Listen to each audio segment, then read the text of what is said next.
नमस्कार, शिर्केज फूड कोर्टमध्ये आपले हार्दिक स्वागत आहे. संडे हो या मंडे, रोज खाय अंडे हा फंडा सर्वांनाच माहीत आहे. ज्यांच्या शरीरात कॅल्शियमची कमतरता असते त्यांना डॉक्टर हमखास अंडी खाण्याचा सल्ला देतात. तुम्हालाही दिला असेल तर रोज एक अंडी खायला हवीत.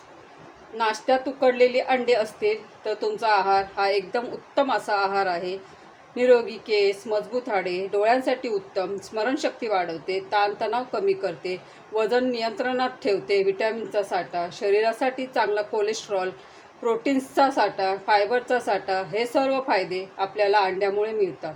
प्रोटीनयुक्त आणि कॅल्शियमयुक्त अंड्याची रेसिपी आज आपण बघणार आहोत. मी अंड्याची भुर्जी करून दाखवणार आहे. चला तर मग रेसिपीला सुरुवात करूया.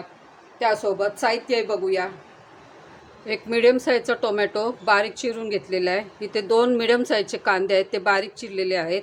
इथे थोडीशी कोथिंबीर चिरलेली आहे. इथे मी हिरवं वाटण आहे, त्याच्यामध्ये मी 4 लसणाच्या पाकळ्या, छोटासा तुकडा आल्याचा घेतलेला आहे, 2 हिरव्या मिरच्या आणि थोडीशी कोथिंबीर टाकून वाटून घेतलेली आहे. इथं छोटा चमचा हळद आहे, 1 चमचा लाल मिरची पावडर, चवीनुसार मीठ आणि 4 अंडी घेतले, ते मी धुवून घेतलेली आहे. चला तर मग रेसिपीला सुरुवात करूया. कढई गरम करायला ठेवली. मी त्यामध्ये अंदाजे 2 ते 3 चमचे तेल टाकणार आहे. तेल गरम झालं की त्यामध्ये आपण बारीक चिरलेला कांदा टाकायचा आहे. कांदा छान परतून घ्यायचा. कांदा आपल्याला जास्त लाल करायचा नाही, थोडासा लाल होऊ द्यायचा फक्त. कांदा थोडासा लाल झाला आहे, त्यामध्ये आता आपण हिरवं वाटण टाकूया. लसणाचा कच्चा वास जाईपर्यंत छान परतून घ्यायचे. तुम्ही यामध्ये हिरव्या मिरच्या कापूनही टाकू शकता, शिवाय लसणाचे बारीक चिरलेले तुकडेसुद्धा कापून टाकू शकता. मी ह्या पद्धतीने घरी बनवते म्हणून मी ह्या पद्धतीने तुम्हाला दाखवत राहायचं. तर त्यामध्ये टोमॅटो टाकूया. टोमॅटो शिजेपर्यंत परतून घ्यायचे, किंवा तुम्ही झाकण ठेवूनसुद्धा टोमॅटो शिजवू शकता. मी पण झाकणच ठेवते. आता 2 मिनटासाठी मी झाकण ठेवलं होतं. टोमॅटो कांद्याला तेल सुटलं, टोमॅटो पण मऊसूत शिजला आहे. तुम्हाला जर टोमॅटो जास्त शिजवायचा नसेल तर नका शिजवू.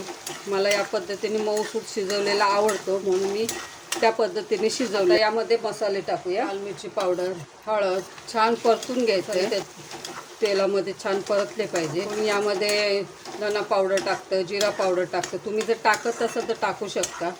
मी टाकत नाही. मला साधी सोपी अंड्याची भुर्जी आवडते म्हणून मी त्या पद्धतीने बनवते. मला कमेंटद्वारे नक्की कळवा. अंडी फोडून टाकते.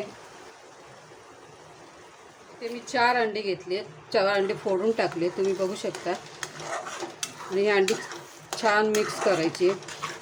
फोडून घेतल्यानंतर आता मिक्स केल्यावर मगच मीठ टाकायचं. चवीनुसार मीठ टाकते.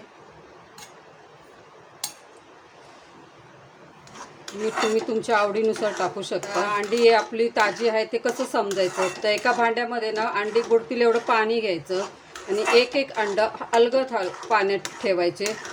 आणि जर अंडी सगळी तळाशी बसले ना तर ते समजायचे ते अंडी ताजी आहेत, आणि जर खराब असतील तर ते अंडी बरी. यावर मी झाकण ठेवते. फक्त 2 मिनटं झाकण ठेवायचे. जास्त वेळ ठेवलं ना तर अंड्याची भुर्जी कोरडी होईल. 2 मिनटं झाली. आता मी झाकण काढते. तुम्हाला जर भुर्जी कोरडी हवी असेल तर तुम्ही जास्त वेळ शिजवा, आणि जर कोरडी नको असेल तर ह्या स्टेजला तुम्ही गॅस बंद करा.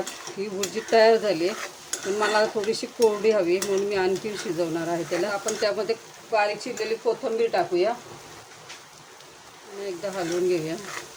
मी अजून 2-3 मिनटं परतून घेणार. सोप्या पद्धतीने अंड्याची भुर्जी केली आहे. मी जास्त मसाले टाकले नाही. तुम्ही या पद्धतीने नक्की करून बघा, खूप छान होते ही भुर्जी. जी तयार झाली तुम्ही बघू शकता. भुर्जीला किती छान कलर आला आहे तो. आता मी गॅस बंद करते आणि डिशमध्ये सर्व. अंड्याची भुर्जी तयार झाली. कमी वेळेत पटकन होणारी रेसिपी आहे. तुम्हाला जर माझी रेसिपी आवडली असेल तर प्लीज माझ्या चॅनलला लाईक करा, शेअर करा, सबस्क्राईब करा, आणि हो, बेल आयकॉन क्लिक करायला विसरू नका. व्हिडिओ पाहिल्याबद्दल तुमचे मनापासून आभार.